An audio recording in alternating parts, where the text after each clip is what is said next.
अस्सलाम वालेकुम।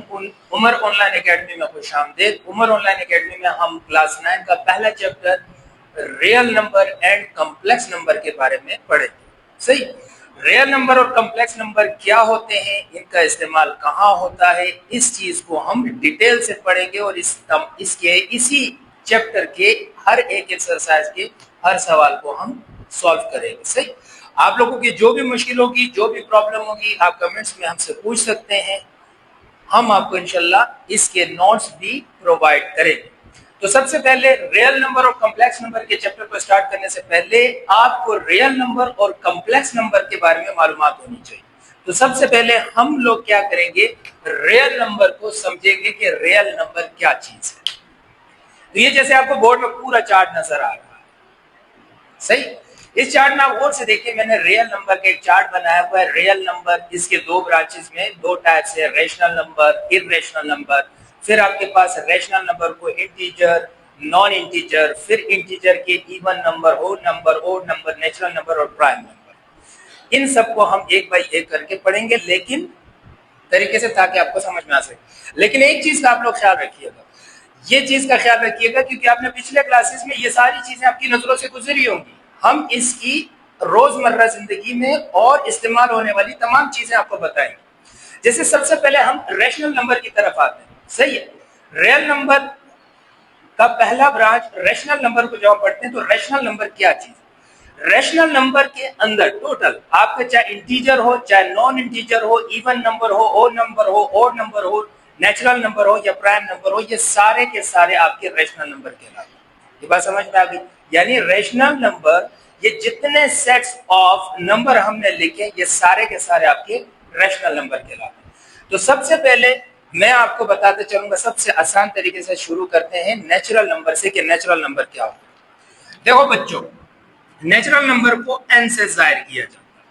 पहली चीज, नेचुरल नंबर को n से जाहिर किया जाता है। जैसे किसी का भी आप नाम ले, किसी का जैसे उमर है, उमर को हम यू से लिखेंगे। कोई भी आप बड़ा नाम ले, छोटा नाम ले, तो उसका हम एक कैपिटल से जाहिर करते हैं। तो इसी तरह नेचुरल नंबर को हम n से जाहिर करते हैं। नेचुरल नंबर वो सारे नंबर होते हैं जो आपके 1 2 3 4 और इसी तरह चलते हैं इंफिनिटी तक आपके नंबर होते हैं, जो आम गिनती में इस्तेमाल होते हैं। 1 2 3 4 तो आपने सुना होगा। इंफिनिटी को कहते हैं, इंफिनिटी का मतलब है लामहदूद।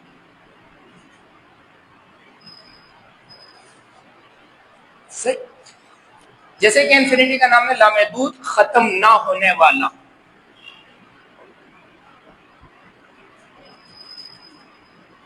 समझ में आ रही है बात? अब ये नेचुरल नंबर हमारे पास समझ में आ गए कि वो सादे से नंबर 1 2 3 4 और चलते जाएंगे इंफिनिटी।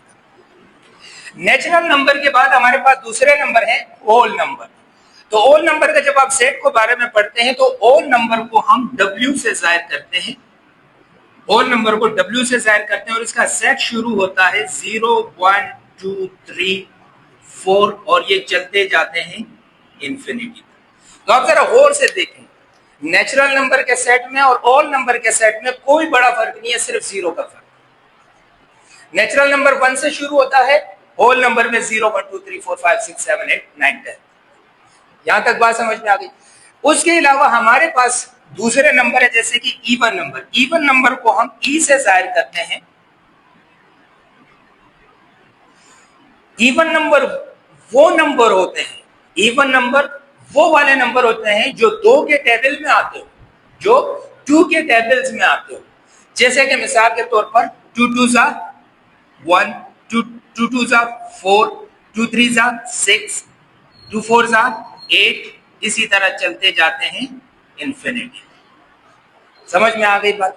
अब तीसरे नंबर पे हमारे पास ओड नंबर है। ओड नंबर को हम ओ से जाहिर करते हैं और ये नंबर स्टार्ट होते हैं 1 3 5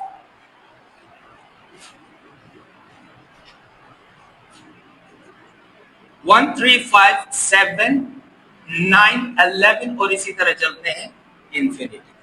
तो आप जरा इन दोनों में फर्क देखें कि आपके उसी नेचुरल नंबर के सेट को लिया, उसमें से वो नंबर निकाले जो 2 के टेबल में आते हैं, उससे इवन नंबर बन गए, और वो नंबर रह गए जो 2 के टेबल में नहीं आते उसे ओड नंबर बन गए। जब इसी के साथ 0 को बढ़ाया, 0 को इंक्रीज कराया तो कौन सा नंबर का सेट बन गए?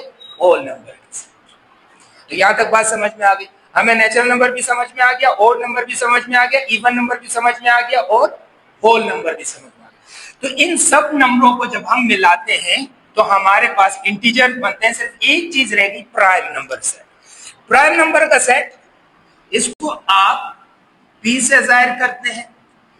ये ऐसे नंबर के सेट्स होते हैं जो खुद के अलावा किसी दूसरे नंबर से डिवाइड नहीं होते। जैसे मिसाल के तौर पर आपको एक एग्जांपल देते हैं। आपने एक एग्जांपल ली 3 की, एक एग्जांपल ली आपने 11 की, एक एग्जांपल ली आपने 13 की, 7 की या 17 की, दोनों ले सकते। 3 को देखें, 3 सिर्फ 3 के टेबल में आता है, 1 से डिवाइड होगा और 3 से डिवाइड होगा। 11 से डिवाइड होगा और 1 से। इसी तरह 13 1 से डिवाइड होगा और 13 से। 7 से डिवाइड होगा और 1 से। तो ये वो नंबर होते हैं जो खुद के टेबल में आते हैं और खुद ही से डिवाइड होते हैं, दूसरे नंबर से डिवाइड नहीं होते। अगर डिवाइड होते हैं तो इसका जो आंसर होता है वो डेसिमल्स में आता है, तो इसलिए इनको हम प्राइम नंबर्स कहते हैं। अब प्राइम नंबर आपके पास, जैसे सबसे पहला प्राइम नंबर आपके पास 2 है, दूसरा प्राइम नंबर आपके पास 3 है, 5 है, 7 है, इसी तरह 8। अब जैसे कि आप 8 को लेते हैं, 8 1 से भी डिवाइड होता है, 8 2 से भी डिवाइड होता है, 8 4 से भी डिवाइड होता है, 8 से भी डिवाइड होता है। जैसे 8/2 4 आंसर है, फिक्स आंसर है, डेसिमल में नहीं आया। 8/4 2 आंसर है, डेसिमल में नहीं आया। 8/8 1 आंसर है, डेसिमल में नहीं आया। तो ऐसा नंबर आपके पास प्राइम नंबर नहीं होगा। तो इसको हम प्राइम नंबर में नहीं लिखेंगे, 9 भी नहीं लिखेंगे, 10 भी नहीं लिखेंगे, 11 13 और सो ऑन, इसी तरह चलते जाए। यहां तक बात समझ में आ गई। अच्छा, आपके जहन में एक सवाल बन रहा होगा कि ये नंबर तो ले लिए जो खुद के टेबल से डिवाइड होते हैं और किसी और से डिवाइड नहीं होते, ऐसे नंबर जो खुद के टेबल के अलावा दूसरे टेबल से भी डिवाइड होते हैं, जैसे हमने 8 की एग्जांपल ली थी, इनको फिर कहा जाता है कंपोजिट नंबर।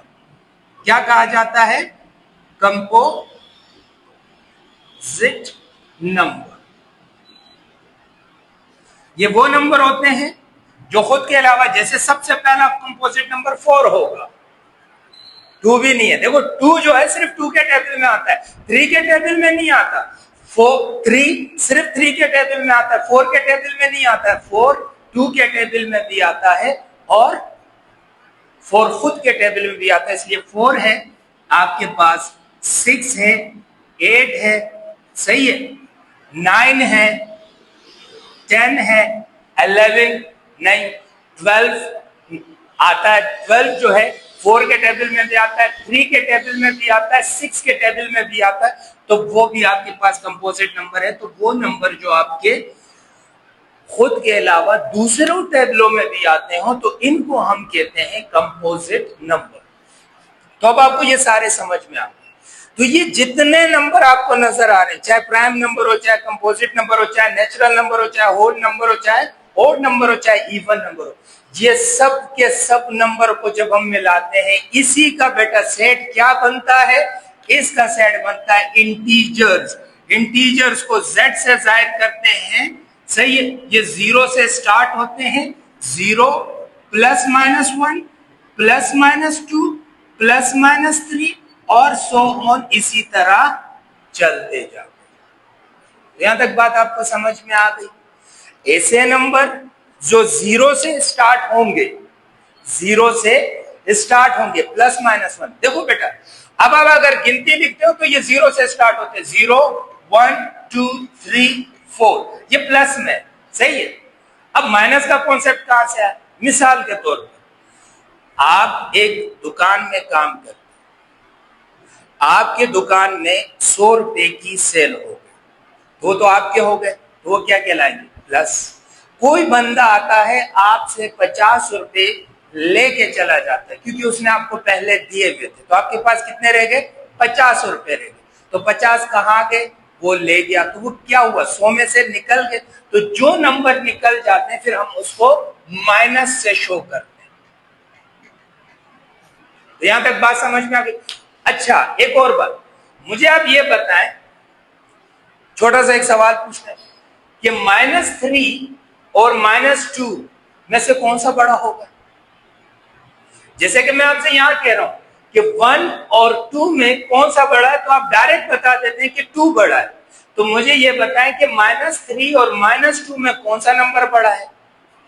एग्जैक्टली -3 और -2 में आपका -2 बड़ा है, -2 से फिर -1 बड़ा है, -1 से फिर 0 बड़ा है, 0 से फिर 1, 1 से 2, 2 से 3, 4, 5, 6।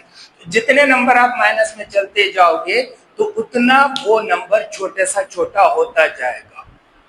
यहां तक बात समझ में आ गई। तो इसीलिए हमारे पास इंटीजर में वो तमाम नंबर आते हैं जो +-1 भी होते हैं, +-2 भी होते हैं, +-3 भी होते हैं।